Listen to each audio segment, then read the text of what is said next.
of wine, says Yoshi. It's the most likely explanation of all.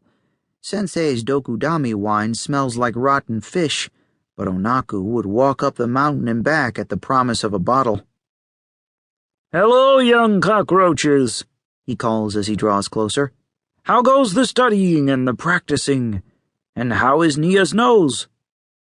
It's an old joke. When I first came to the Cockroach Ryu, I fell over many times during training. Twice I broke my nose. Then twice more Taji caught me unaware with the flat blade of his wooden practice sword and broke it for me. "Our master is waiting in the tea room," says Yoshi. Onaku nods and hurries off to find Sensei. Something is wrong. Usually the swordmaster will chat and joke for hours, telling us stories of the days when he was a boy listening at Ki-Yaga's feet. Sensei was old, even then. Across the valley, a drumbeat echoes. Thumb. Thumb. What's that? Nezume asks. Ta-thumb. Ta-thumb. Thumb. Yoshi shakes his head. We all do. No one knows what it means, but we don't like it. It kicks hard against my chest and makes me nervous. Yoshi puts his finger to his lips and gestures for us to follow. Yoshi is our leader, and I'd follow him anywhere. He has the spirit of a tiger, big and strong.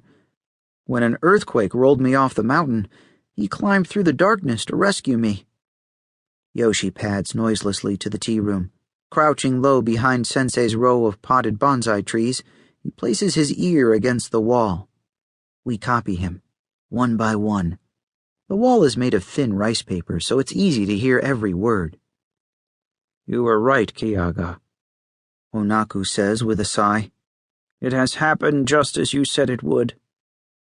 I can see his blurred shadow, head bowed and shoulders slumped. Onaku looks old and beaten.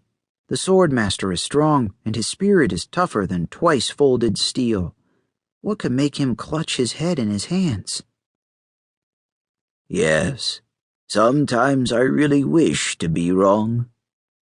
Sensei sounds sad. He places his arm around his friend. Uneasiness surrounds us all.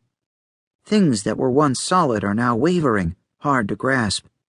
It's worse than when the mountain trembles, but that same air of foreboding hangs low over our heads. I look at Yoshi, who shrugs. Yoshi looks at Kyoko, and she looks at Taji and Nezume. Miko shakes his head. We haven't got a clue what's happening, but I know in my stomach that it's not good. Misery binds our worried faces together. Even when a samurai is unhappy, he should never lower his guard. He'll be even more miserable if he's surprised by an enemy sword. The door slides open, and we're caught by the razor swipe of Sensei's steely gaze. Our faces glow red and pink like the setting sun. "Your walls have many ears, Ki-Yaga," Onaku says.